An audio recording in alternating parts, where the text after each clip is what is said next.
ነው። እሺ አሁን እኔ ደግሞ ምን ላሳይህ ነው? ኢየሱስ ክርስቶስ ከመሰቀሉ በፊት ወደ መስቀል ከመሄዱ በፊት አድነኝ እያለ ለምኗል አልለመነም? አምላኩ አሳይ።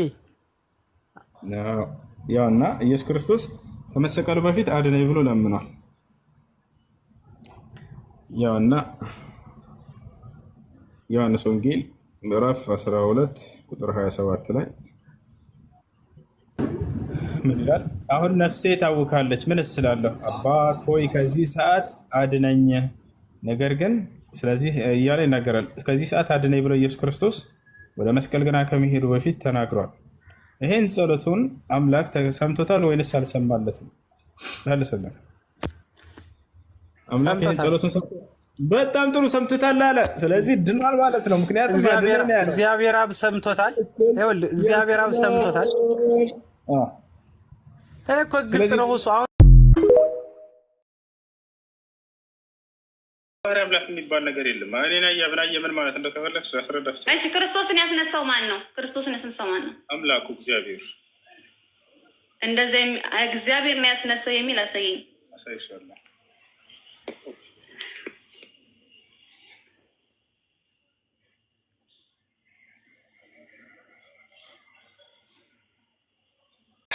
አሁን ለምሳሌ እሺ ነብዩ መሐመድ ነብይ ናቸው እንጂ እንትን አይደሉም አይደለም ማለት እንደ ኢሳ አርጓቸዋል ነብዩ መሐመድን።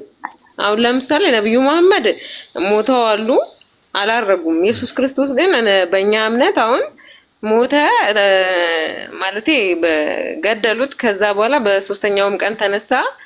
ግን ነብዩ መሐመድ አልተነሱማ ሞተው።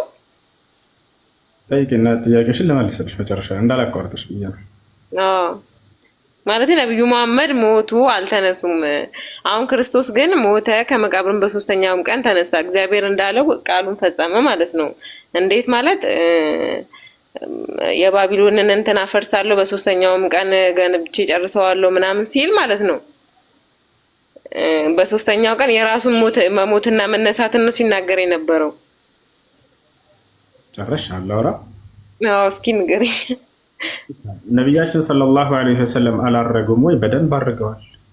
ነቢያችን ሰለላሁ ዐለይሂ ወሰለም እስከ 7 ሰማይ ድረስ አድርገዋል። መሲሁ ያረገው እስከ 2ኛው ሰማይ ድረስ ነው።